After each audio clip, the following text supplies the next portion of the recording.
Hi, thanks for joining us for the Family Plot, Gardening in the Mid-South. I'm Chris Cooper. Blackberries are a delicious addition to any garden. Today we're going to look at some new blackberry cultivars. Also, lilies are beautiful and add a pop of color to the garden. That's just ahead on the Family Plot, Gardening in the Mid-South.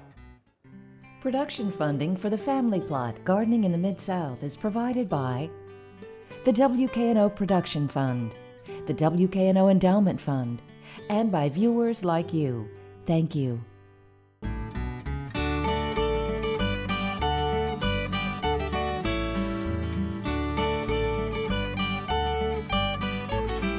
Welcome to the Family Plot. I'm Chris Cooper. Joining me today is Dr. Natalie Bumgarner. Natalie is a residential and consumer horticulture specialist with UT Extension, and Joellen and Dimond will be joining me later. Hi, Doc. New blackberry cultivars, right? Yeah, so exciting, huh? Yeah, I like blackberries and too. it is. It's a great time of year to think about the deliciousness that can be yours in summer, right? Oh, I like that. I like that. Yeah, so it's a great time of year to think about some of the bare root options. That early spring period is a really good planting time for a lot of our small fruits. And I did bring a few samples with me. You know, I love to transport plants in the car across the state. And so these are some examples of some of the new cultivar trials that we have going. And so we actually, in one of our research stations at UT, we actually have a 10 cultivar trial that was just, it's just close to a year old. So we're actually going to be getting fruit this summer in full volume. And so we have some of the traditional standards of blackberries, as well as some of the new cultivars that are coming on the market. That's pretty good. Do y'all need anybody to come up and do any taste testing? Oh, I really think that it will be. It will be. We've been calculating out what the tonnage is going to be, and we're thinking that there may be a little bit available for sampling. All right. Good deal. Yeah. All right. So what did you bring us today to look at? So I brought today a couple of examples of some of the new cultivars, but first I wanted to kind of point out a little bit about blackberry growth habits so that some of the cultivars and some of the things that we were talking about would make sense. Okay. So essentially, we call blackberries what we would say is biennial canes, right? Which means they live for 2 years. And so typically what will be bearing fruit will actually be what we call the floricane. This is a potted plant, so it is not 100% happy. The berries will be bigger, once it gets into full production and then in the ground. But the fact that there are berries on this cane means that this is actually its second year of growth. And so we call that a floricane. The first year of growth would be, you can kind of see this this taller guy here in the back, and so we would call this a primocane. So essentially it will grow vegetatively in the first year, and then it will flower and bear fruit in the second year, and then this cane will die back. And so that is kind of our standard blackberry habit. So if you have blackberries, in the backyard or in the woods, that's going to be their standard habit. And there are a lot of great cultivars that are on the market that are this traditional floricane bearing. And we live in the in the Mid-South, and it's a great climate for blackberries, but the breeding is really spreading that out so they can be grown in many parts of the country. Now they are cold weather sensitive, so there are some spots where if you get down far below zero, we start to get a little bit dicey there. But there are many parts of the country that can work well for them. And typically, what will happen is we'll grow this primocane. Lots of times when it gets above our trellis system, because many of these will require a training system, we'll pinch the top out. That will encourage lateral growth. And from those laterals, next year will be where the fruit will be born. So that's the lateral growth. Yeah, I got you. Yeah, didn't know that. Of course, this is an example of one that has not been pruned, and you can see the fruit growing from the top. But he will produce more fruit if he has more side shoots. So you can see there is some management required. Well, the interesting thing that has, of course, been occurring in the breeding world for caneberries for the last few decades, really, is the opportunity to, instead of waiting for that second year to bear fruit, actually bear fruit on a first-year cane. That? So we call that primocane bearing, or that may be the geeky terminology for it. Lots of times you might see them referred to as fall bearing. Okay. And there have actually been fall bearing raspberries available for longer than blackberries. So if you've grown Heritage, if you've grown Caroline, those would be fall bearing, which means that they're going to grow and they're going to produce fruit on that first year of cane. There can be, of course, some marketing assets if you're a small grower. The benefit for a homeowner is that it can make management really simple, because you can just cut down all of the canes in the fall or the late winter.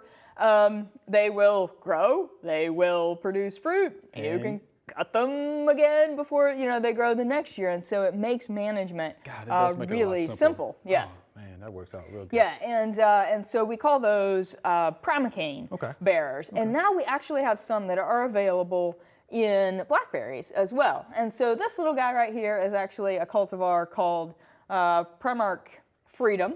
Much of the blackberry breeding is coming out of the University of Arkansas. Not surprising, they're a great crop for that part of the world. And so actually all of these are examples of crops that are coming out of the Arkansas breeding program. And so our trial, and what we're really looking at, is primocane versus florocane bearing, things like yield, quality, taste, quality, even, and how we're going to have different trellis systems, so how we support these canes, and we really want this information to be useful, certainly for small producers, but for homeowners as well, because there's a lot of that information that goes both ways, for the small scale commercial and for the homeowner. And so I brought a couple examples. I talked a little bit about Freedom as the primocane bearer. Now, he may not get quite big enough to bear much on this first year, but under normal circumstances, he would flower and bear fruit later in the season on a first-year cane. This is one of the newest cultivars that is on the market, and this is a cultivar named Ponca. And Ponca is one that we are especially excited about, kind of in the world of small fruits, because it is bred to have a very high soluble solids content. Sugar, for those of us who really like sweetness. And so it has been tested above 10%, 11, 12, 13% soluble solids. So it is very sweet. It's gonna be good and sweet. Yeah. For some of us, we love a straight up sweet berry, and so that's really where this breeding is going. This is a florocane bearer, but it is bred to be very high soluble solid. So when you think about blackberries, the blackberries that we might find wild, or some of the older cultivars that have been in production for a while, may have a little bit more of that acid balance. I kind of think eating blackberries is like eating tomatoes, Do you like straight sweet? Right. You want some acid balance. And where... That's a good point. Yeah, and where this breeding is going is a little bit more straight sweet. But we're really looking forward to seeing how this plant grows and produces, and how it tastes, along with the other 8 cultivars that are in that trial. Yeah, well, can't wait to see the results. Yeah. And maybe taste the results as well. Yeah. Quickly, any disease issues we need to know about, or? So certainly some of the things that we pay close attention to when we think about disease management on blackberries. Now, there are some stem diseases. Anthracnose would be one. We want to pay attention to what might be like a dieback that can occur, or stem blight, when we make cuts and do pruning. So good sanitation. Good control of the health of those stems. Of course, there are protective fungicides that we can use. As a general statement, we don't really have a recommended schedule for a home blackberry. We would encourage folks to pay close attention, and if necessary, there are materials they can use. But one of the interesting things about primocane versus floricane bearing is that you may really be able to reduce disease incidence overall good. by not carrying over that second year cane, which could provide, an even simpler mechanism for controlling disease. There are certainly some, there are some leaf diseases as well, and we can even get into spotted wing Drosophila. We can even get into some insect issues for those later summer berries. But as a general statement, blackberries can be a great place to start when we think about fruit crops for the home garden. Oh yeah, nice and sweet. Yeah, like that. There are times when people will say, what kind of peach should I grow? And I'll say, I would recommend blackberries. Have you considered blueberries? So there are some ways that small fruits can be a great way to start, and kind of get your feet wet before the more challenging tree fruits. Good deal. We appreciate that information. All right, it's good stuff.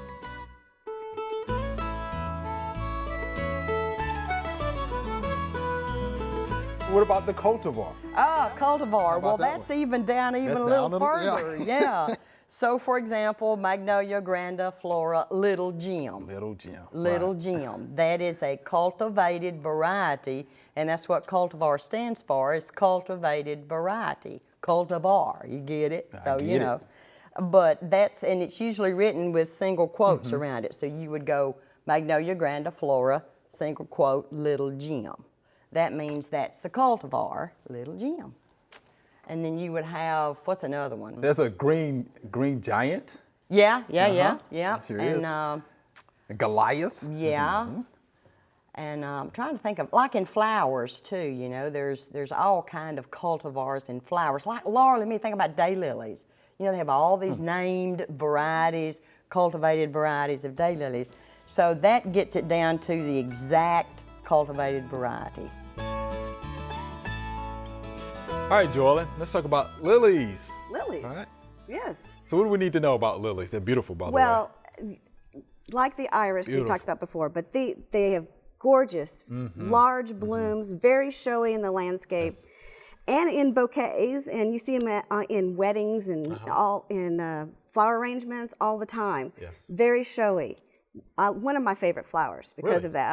I just love them. Yeah, I have a lot at home. Yeah, I just love the colors. And I've planted a lot of them and enjoyed a lot of them over the years. Good deal. But we're going to talk about a few that do well in the Mid-South area. Okay, sure. In fact, we have great at this area and the area around Tennessee and Zone 7. One of the greatest areas for lilies to grow in the ground. Okay. So we need to take advantage of that. Man, by all means. The first one that we're going to talk about is the Asiatic lily, which is the ones you see in these containers right here, and then you can find them very easily in garden centers. They come in containers, or they have in bags that you can buy and plant yourself. Very easy to grow, very readily available, and so they come in lots of colors and sizes. You can see. I mean, they're just gorgeous. Now, if you want to cut them and bring them inside, you see the pollen on the ends here. That is stains really, really badly. So if you're bringing them inside, if you're putting them in a bouquet, it's nice to just take your fingers and get rid of them. Just pull them off, and then they won't have that dark staining everywhere on your clothes or anything else. But otherwise, it is pretty on the flower. I like it. Nice. Well, that's the Asiatic lilies and their hybrids. There's one called, we're going to go from the earliest blooming ones to the latest blooming ones, which is Lilium candidum, which is the Madonna lily. It blooms in the fall, and it's only white, and it's very, very fragrant. So that's a good one to have for in the fall. So see, you have lots of lilies that bloom almost all summer long. That's good. Then there's Lilium formosanum, the Formosa lily. It blooms in the summer, usually June, July, but it can be 6 to 7 feet tall. Wow. Yeah, so got to leave some room for these. Then there's the one that you see everywhere. In fact, it is brought over from Asia, but it has naturalized in North America, and that's the tiger lily, Lilium lancifolium. And that's a beautiful one to have in your yard. It will naturalize. It'll do very well. But it has smaller flowers than these, but they usually hang down. And they're orange with little black seen spots those. on them. So probably people have noticed it in the landscape more, out in nature than they have in their own yards, but do very well. And there are other colors they've developed for that too. Okay. And before you go any further, naturalized, you use Yes. the term. What does that mean? That means that it has escaped, Okay. and it has gone, and it is. You can see them in ditches and around in on nature walks Okay. in the Good deal. woods. They like that. Okay. Good. Yeah. Then there is the Easter lily, Yeah. and it has its own. It's longiflorum, and there's hybrids. Now we see them blooming at Easter, and it's a trumpet lily because it has a long stem. It looks like a trumpet. And there's lots of those trumpet lilies, but the Easter lily is one that, you can plant it in your yard and it will grow here and come back and bloom the next year in June. In June. So it works really well. Okay. Of course, of all the trumpet lilies, the one that is most popular is called Regale. And it has maroon on the back side of it and white on the inside. And so, and of course, it's very tall. It's 6-7 feet tall. So very regal plant. Okay. And then you've got the Oriental lilies. The Oriental lilies are more sturdy than the Asiatic and the trumpets. And they have done a cross. Of course, the most famous one of these Oriental ones is the Stargazer. Okay. And you see that at the florist all the time. It's pink, and then it has the white edges on them. Okay. Very popular. But they've crossed the Oriental lily with trumpet lilies, and they call them Orient pets. Orient pets. Yes, Oriental and trumpets. So Orient pets. All Yes. right. Okay. And so they are much sturdier, and there's a lot of different colors and types of those too. But what do they like to do? Where do they like to grow? They like sun. Full sun, right? Like full sun, they like a partly shady area. Oh, okay. But they like well-drained soil, and they do not like wet soil. So if you're having problems with them for diseases or insects or anything, it may be the environment that you have them in.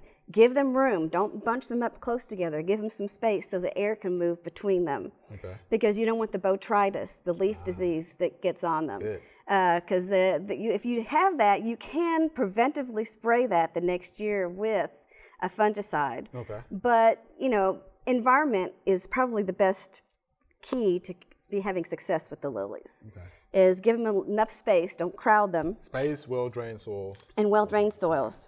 Yes, now, and when you buy them like this, just remember that lilies are a bulb, but they don't have the papery covering on them like a normal bulb would. So that means the outside dries out very fast, and you don't want that to dry out because that's part of the bulb that is going to grow. Okay. So when you get these, plant them as soon as you get them, and try to keep them moist. Okay. And they do reproduce by, the bulbs just keep getting more and more on each side. But sometimes they have little spots on the end called imbricate bulbs that come on the leaves, and you can take those off, and they'll reproduce by that So they'll make all a too. plant. How about Yeah, that? Okay. they're know very interesting. There is one insect problem that they have, and that's the red lily beetle. Now, I have never seen that here on my lilies, but apparently it lives its entire life cycle on a lily. So you're going to see eggs, or you're going to see the bug itself, or you're going to see its nymph stages. But they say the best way to control it is with neem oil on the nymph stage. Nymph stage. Okay. Yeah, and you can use insecticides too, but it's pretty easy to control with neem oil if you want to, if you see them. But you just inspect But often. you haven't seen. I've never neither seen have them I. here. Okay. So, but they say don't they're a mind. problem, but I've never seen them. Okay. In fact, the only trouble that I keep having, which is why I bought me some more, is that the voles like to eat the bulbs. Okay.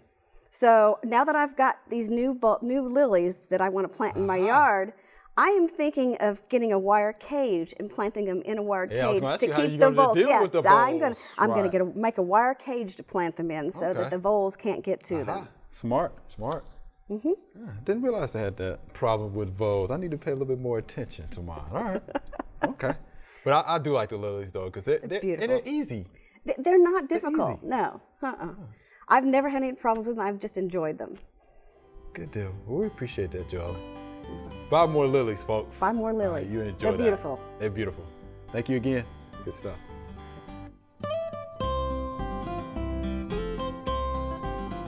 I have 2 plants here that are ready to move up. This one is a snapdragon and it has a taproot system. This one is a digitalis and all the leaves come out of one center point. So when you're planting, this one stays at the same soil level. This one I could actually plant deeper if I wanted to. So I'm going to show you how to do this. These are about the same height, but I still want to put a little bit of soil down in the bottom of the pots. And I just gently squeeze the pot like this.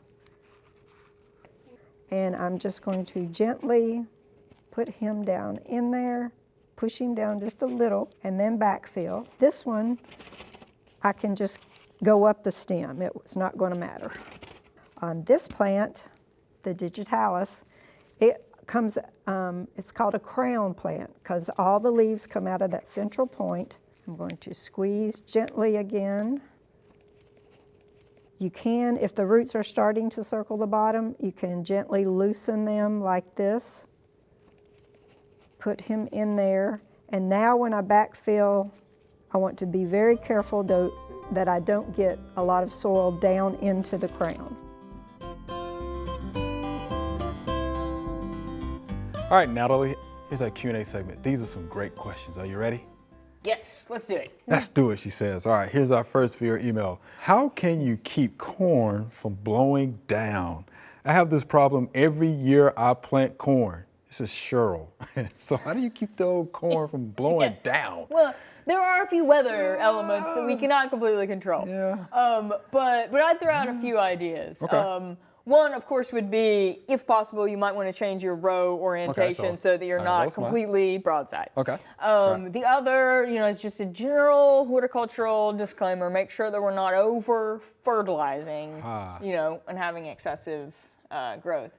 The other thing, and this is something that we attempted in our garden, but not always got done, was actually doing a little bit of hilling. Oh, so the mounding. Okay. Hilling. Okay. Yeah. All right. How did that work?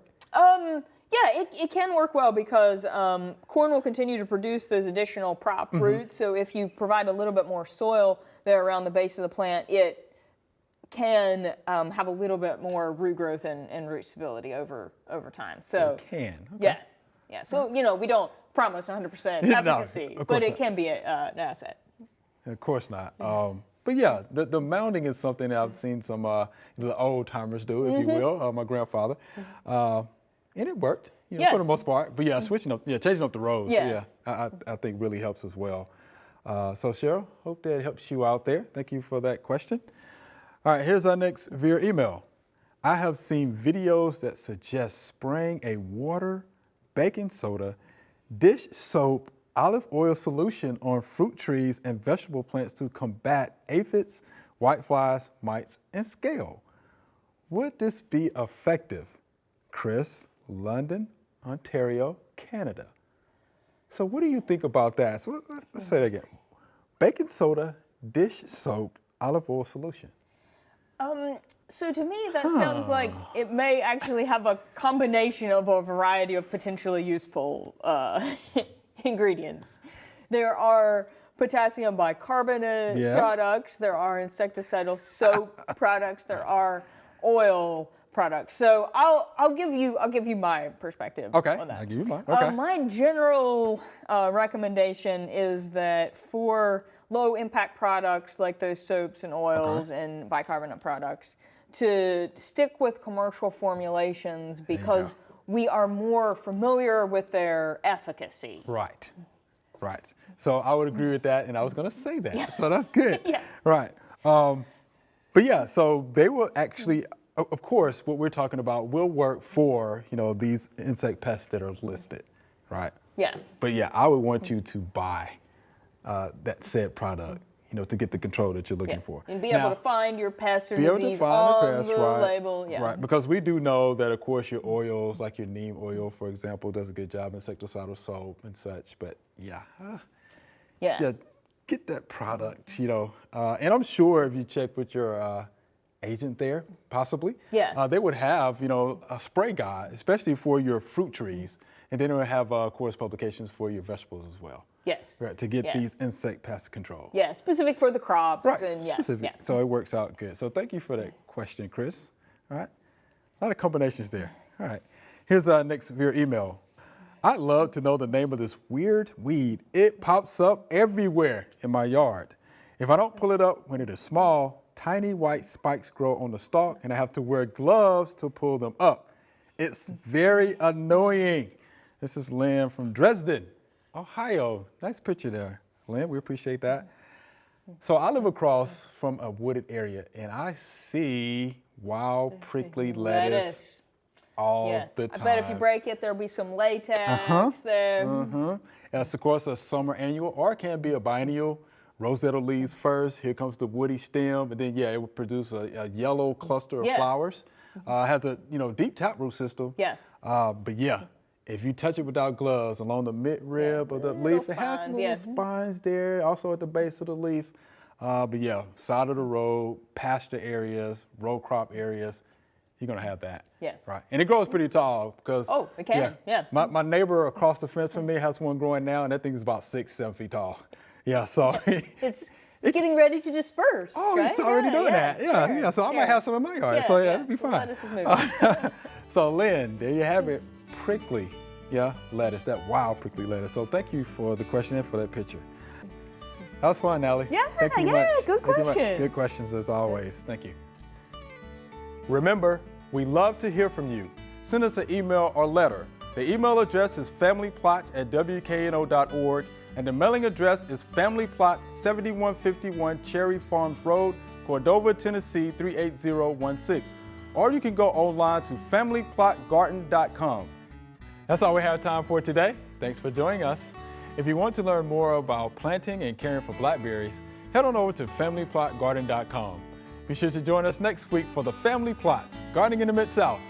Be safe.